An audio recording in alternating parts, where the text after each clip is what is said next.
In this video, I'm going to show you guys how to clear a P0401 EGR insufficient airflow detected code on a 2006 Honda Civic Hybrid.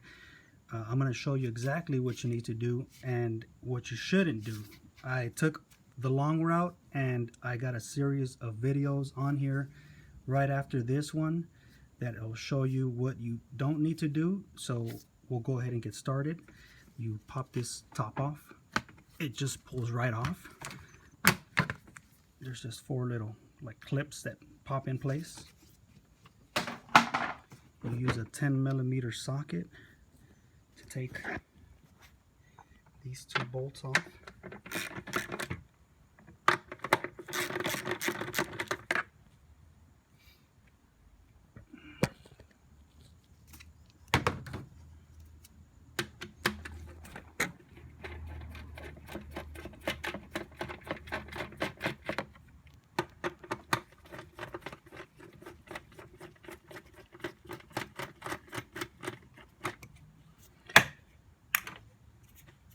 And you pop this out of place, but first you gotta unhook it from here.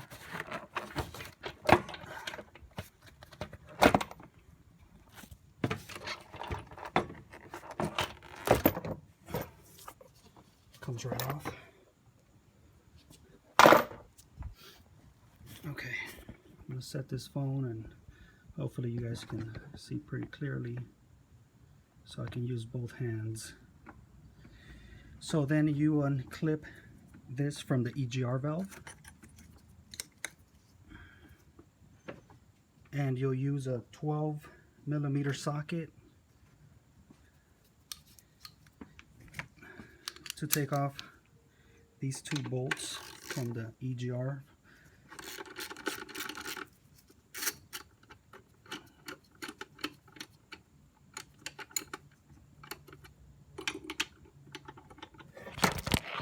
Sorry guys,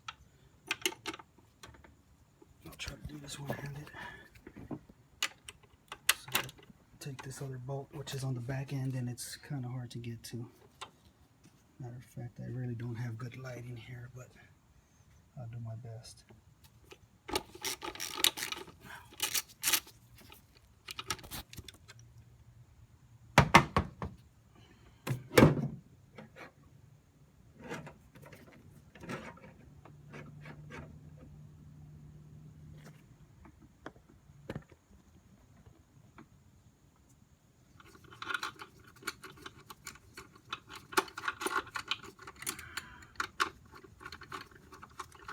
So this EGR valve comes right off. It has a little gasket on the bottom. Whoops, there goes the screw. I'll take that gasket off. Be careful with it, set it down, set the EGR valve. Let me get that bolt. Luckily I have the right tool for it.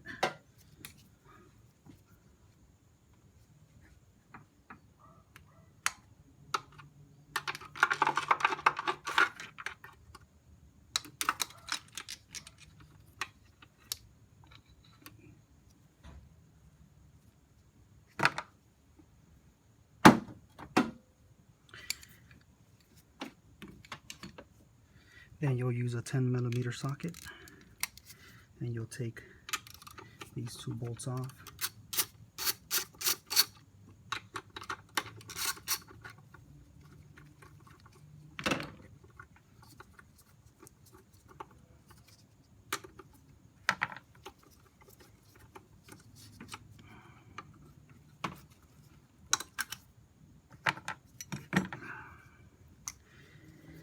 And then you'll need to take this bolt off here and this bolt off there. It's like a ground or something.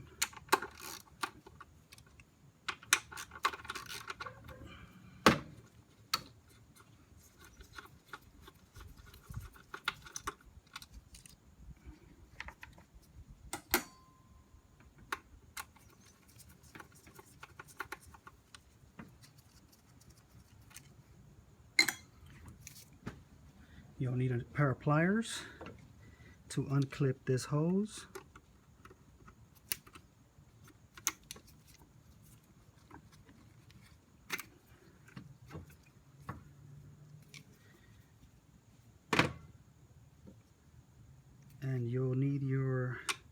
10mm to unbolt these other screws from here.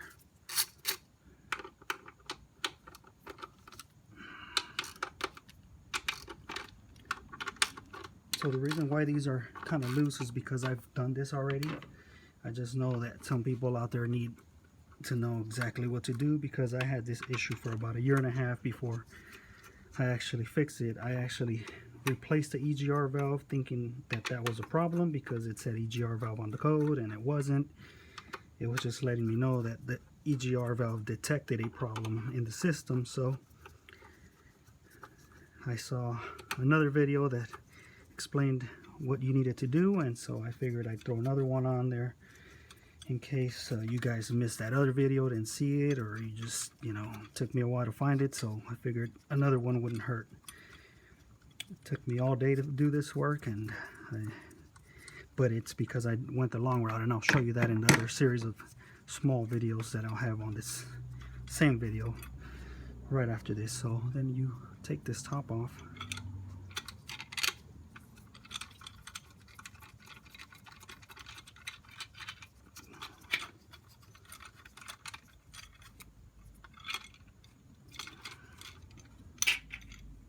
And you have another gasket here that you'll take that off. And your problem with the insufficient airflow is actually on these channels. There was a whole lot of buildup in there, and I scraped it, I cleaned it, and that's exactly what you need to do to clear that code. Not very difficult.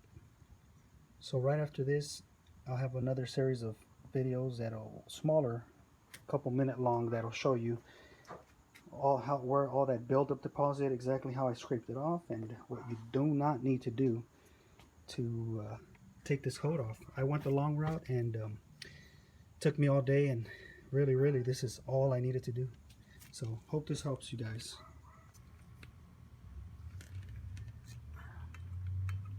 So here I am scraping the top of it, the top of the intake, and you can see, I hope you can see, it's kind of tough, but I'm going to flip this over and you'll see how much gunk is coming out of there. And I'm not even halfway with cleaning it. I'll get a flashlight on that so you can see. Getting there. Still have to clean these pieces here. And I'll show you real quick everything that I took apart on this car. I took this whole side of the engine off. And there's so many connectors, so many hoses. I did a lot of extra work that I didn't need to do. And I wanted to show you guys, so anybody that thinks that you have to do this same thing, you don't have to do it. You just need to take that top part off.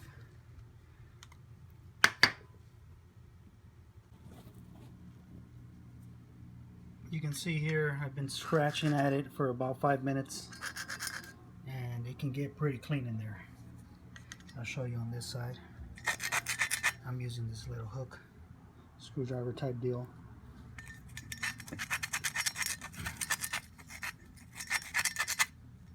And you just scratch at it, and you'll get to the bottom of it. You can feel it just coming off. It's just in pretty bad shape. So it'll start getting to that point. Still got these middle ones to work on. Okay, so here I am cleaning the top of this intake manifold. You can see how much buildup there is, like charcoal buildup or something. But if I scrape it off, I left this piece on there so you guys can see, but you can see how bad it is. This side I cleaned it a little bit, and this piece, there's a piece that goes on top of here. It goes on there. So this whole piece, this side of the engine, the intake I took off, and it was not needed. You just need to take off this plate here from the top and you can clean it without doing all the extra work. So yeah, it's pretty bad. Here's the little section that goes in the middle, and I'll get another video once I finish cleaning it so you can see the difference. Okay you guys, so here's everything cleaned. Now this is probably about 2 hours worth of work. I cleaned every little port I can get into. It had a lot of buildup. That's part of the buildup that was in there, and I sprayed it with carb cleaner and other stuff, degreaser, and I have more came out of there, but it's out in the dirt area. But I want to show you guys that port there. You can even see in there. That's where the EGR valve goes, and it was just real bad. So now this piece is a gasket, and I used a little blade to scrape it clean. It was, well, it was on the other video, so you saw what it looked like. And this piece there was probably the easiest one to clean. And this other gasket also just took like WD-40 and carb cleaner. I used both. So also I wanted to show you that,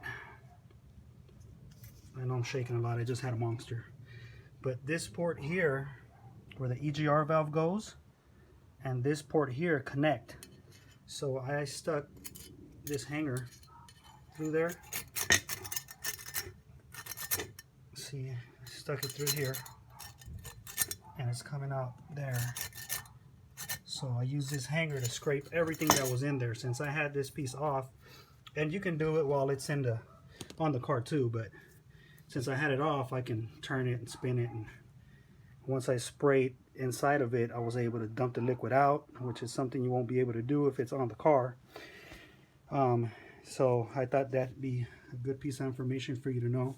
And that port there you saw it goes there, and so those ports, that one connect, and you can see the bottom, that channel, that's where it travels through, whatever goes through their air.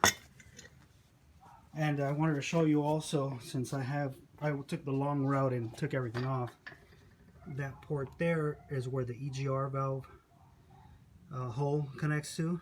So I stuck a screwdriver in there also, and I scraped it as far as I can go. Actually, I went as far as it could go with a longer screwdriver, and there was a bunch of buildup in there too. Since I had everything off, I just figured I might as well do everything and clean it up as best as I can, because I don't want to get back in here anytime soon. So I'm going to put everything back together. It was a lot of work, a lot of little hoses, a lot of connectors, a lot of bolts. Not something super easy, but not something super hard either. It's just not a lot of room to get in here. And so once I have everything put together, I'll do another video, and then I'll show you what it looks like on there and what part you really only need to take off, so that way you don't have to take the long route also.